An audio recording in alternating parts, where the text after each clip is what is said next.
Hey everyone, welcome back. Here we are today, chiming in with a new Rhino build.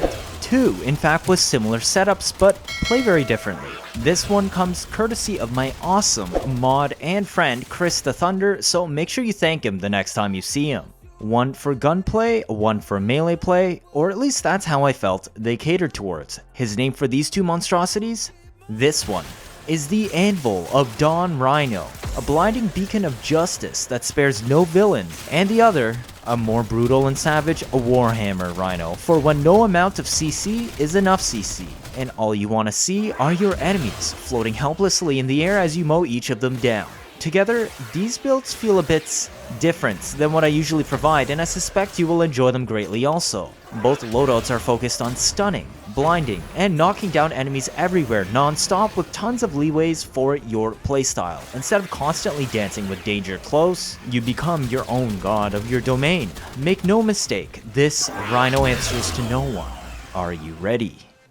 Alright, Anvil of Dawn Rhino. This is a Rhino with the Radiant Blind subsume. You may be wondering why I chose Radiant Blind. I've gone over this helmet a bit in the past, but it is basically the alternative to Breach Surge. Breach Surge is a hybrid blind and damage ability and is understandably very strong. In fact, you could actually use it on this build too if you want. Radio Blind, on the other hand, has ridiculous radius on it. It's much higher than Breach Surge, and unlike Breach Surge, does not require line of sight. While it doesn't completely go through walls, it can and will blind anything that has direct line of sight, as well as enemies that have seen you since a few seconds ago. This alone makes it a much more specialized CC than Breach Surge when extra damage isn't really needed. And as you can probably tell, these loadouts today focus on overwhelming enemies with ridiculous amounts of CC, such that you are never at risk of dying. To be able to get good range while still going all out on strength, we had to dumpster our efficiency stat. Due to the mass CC on the build, KPS shouldn't be an issue, and thus we only slotted Arcane Energize with primed flow. I found it was more than enough to keep up with the energy consumption in all these abilities. Arcane Eruption is another source of CC on the kit that will also knock down enemies within 30 meters at 100% chance whenever you grab an energy orb, and it has no cooldown. So in order of what you will probably use, we have Eruption chain knocking enemies in a massive area, Piercing Roar Augment, which force knocks down enemies whenever you recast it. Yes, it lets you recast Roar, and has a knockdown radius of 36.25 meters on this build. It also inflicts Force Proc Puncture while knocking enemies down, which means 2 more status effects for Condition Overload. Then you have Radio Blind, which also has a blind radius of 36 meters on this build to open enemies as stealth multipliers, as well as finishers. And finally, the OG Rhino Stomp to hard CC with the same 36 radius for a full 10 seconds. If you've noticed, all of these abilities have the same radius scaling, meaning every single one of them is capable of locking down a tile. Rolling Guard is still there for in case your Iron Skin falls off, so you can CC enemies or recast it with no repercussions. Umbral Intensify is the flex slot for normal mod slots on this build. You could slot in Equilibrium if you feel there are energy problems, or Natural Talent if the 2 and 3 cast times are slow for your liking. Mirror's Anguish is a flex X-list this time just to give a free 100% base melee damage to all melee weapons. Yes, it works on all melee damage, not just slams. You could swap this for preparation if you want free energy to start or if Mirror ever gets patched, as well as Prime Sure-Footed if you don't want to rely on Iron Skin for anti-knock. Just keep in mind, Iron Skin does not give you anti-knock immunity until after the initial first 4 seconds of cast. This first Rhino loadout is more melee focused. This means your guns aren't as important and mostly function as primers and arcane holders to buff your melee. Here's a primary Cedo build, which will proc Viral, Radiation Blast, and all 4 primary elements in a bouncing AoE with a Galt Fire Glaive. It's an extremely good primer, but relies on at least 2 enemies being present, and also while you can call back the glaive early by alt firing again, it still takes a moment to reuse elsewhere. So for that reason, I usually prefer pistol primers when I can fit them on the loadout. Regardless, slot primary dexterity for the 7.5 seconds combo duration bonus it can contribute to your melee. Our main primer today is up to you. It can be probably either Epitaph or Nucor. Both are solid picks. Nucor just has faster priming but less targets, whereas Epitaph has slower priming but much more targets. Just keep in mind if you use Epitaph, you will want anti-knock, whether through Prime Sure-Footed or a helmet like Spellbind or innate to the frame, which in this case would be Iron Skin. Basically, you just want a viral primer for whatever else elements you want. Normally a magnetic nuclear will suffice, and then you will mod it for viral heats, or electric. That way you get innate radiation from nuclear, the magnetic progenitor, viral, and heat or electric, and a secret microwave status effect for condition overload.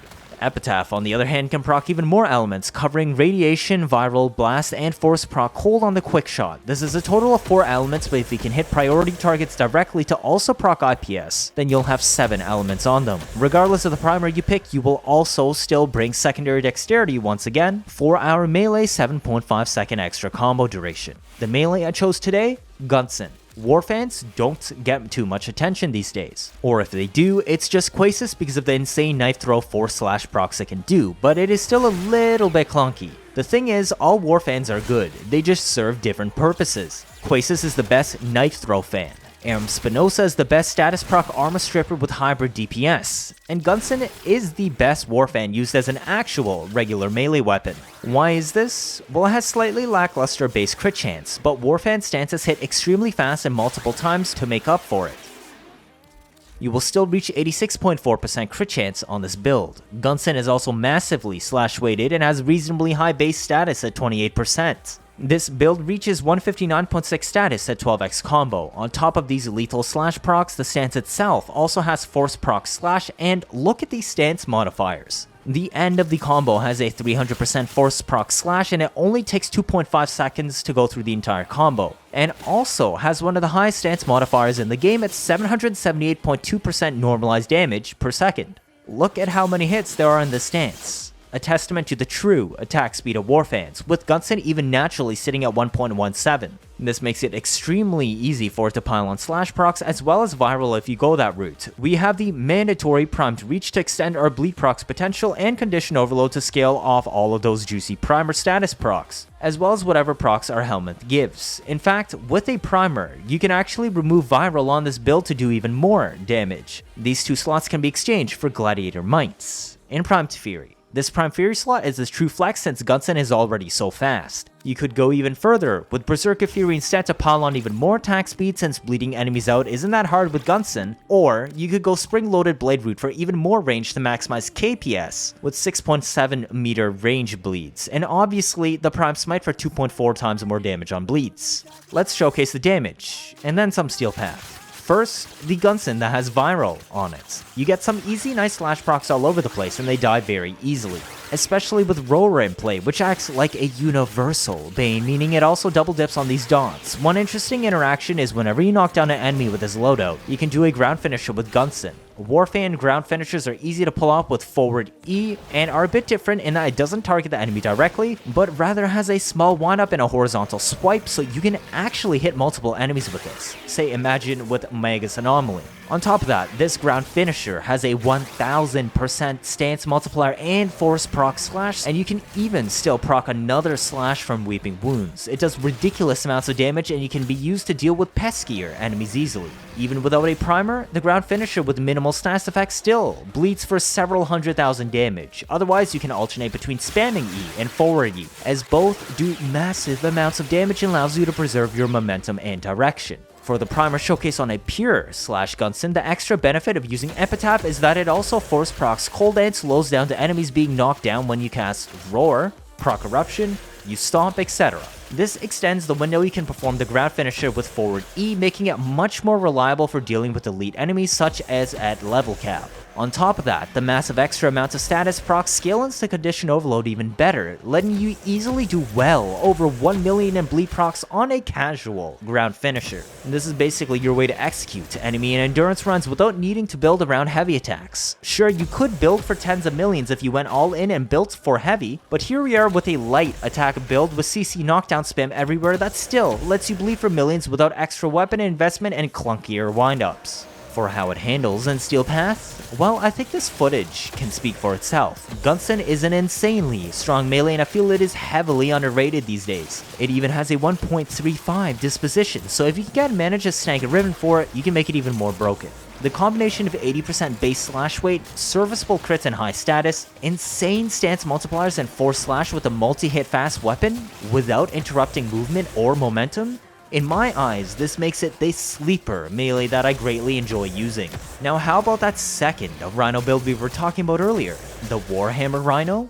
Like I said, it's the exact same build, but with a different helmet. Chris suggested I try Sentient Wrath. I personally found this setup much favored guns instead of melee gameplay, as enemies can ragdoll a bit weird when they get lifted by the ability. Another interesting change is we opted for Arcane Tempo instead of Arcane Eruption, or whatever gun you pick, fire rate. But this is because the knockdown we got from Eruption has now been replaced by Sentient Wrath's helmet instead. This is a hard CC on enemies and gives lifted status, which also counts towards condition overload. Sentient Wrath also grants damage vulnerability against the affected enemies for even more damage buffs. Now, why Arcane Tempo like I said? Because this time, our gun of choice is Cedo. This is the arcane that buffs shotgun fire rate. Arcane acceleration only works on rifles and not shotguns. You could use other options, but I felt this suits Chris's choice of Sentient Wrath best, as it benefits from the lifted status itself for the innate CO the gun has. The rest of the build is very similar again, and Transient or Umbral Intensify can also be swapped off if you want to run Equilibrium or Natural Talent if cast times bother you. The Cedo build?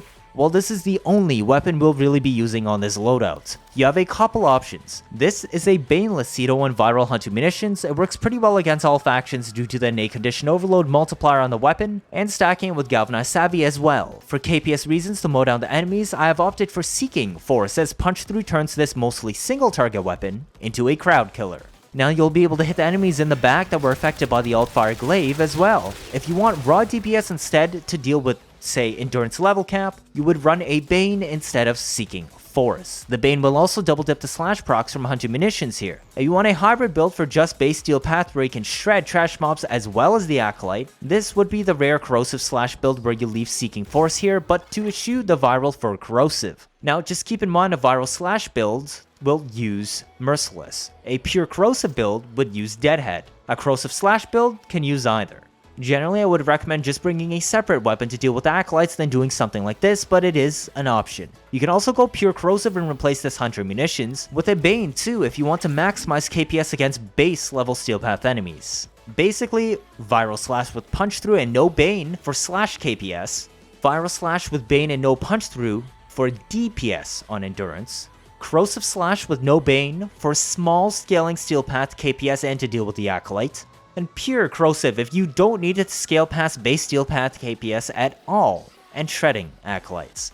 Regardless, you should still be able to make use of its alt-fire to prime enemies whenever you can, since it doesn't use ammo and the primary can be shot even when the disc is bouncing around. I would expect every single one of these Cedo builds to scale up into the high hundreds, and some of them will even get into the thousands or even level cap.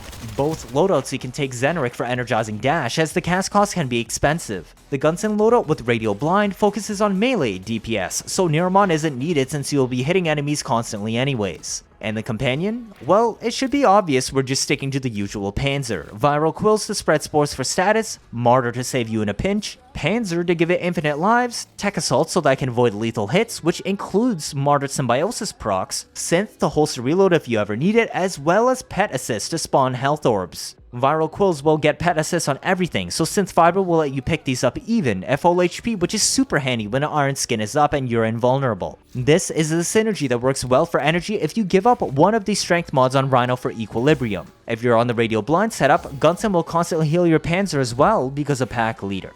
Useful for base steel path, useless for level cap, but we have free slots, and then the standard Radar and Vacuum. There you go, the Anvil of Dawn RHINO and Warhammer RHINO all in one go. I considered actually running Anvil of Dawn with an actual hammer, say Volnus Prime, which looks really pretty. The only issue is that the hammer stance isn't exactly spectacular while functional. It has a pseudo spin attack as part of the main forward combo, and you can alternate that with a neutral ease horizontal swings to maximize the crowd clearing potential. But the damage isn't particularly high, Volnus' slash weight isn't that high even for a de facto slash hammer, the stance multipliers aren't fantastic or force proc slash either, and you only get a single hit when you swing through. Basically, it just didn't kill fast enough, and it really is a shame. I hope DE takes a second look at it, since the other hammers generally out KPS Volnus Prime easily due to their gimmicks even if they aren't slash weighted. Besides that, I greatly enjoyed both builds, and the Cedo one didn't miss a beat either. Feel free to try them out and tell me what you think. If this is your first time watching, feel free to leave a like, or better yet subscribe. Let me know your thoughts down in the comments. 79.5% of you are not subscribed. I'm trying my best to get you new information out always as soon as possible, like I've done with covering all this new war stuff. Stick around if you want to see interesting memes and builds on a nearly daily basis. Don't want to miss out on any of that, do you? That'll be it for this video. Thank you all for watching, and see you all next time.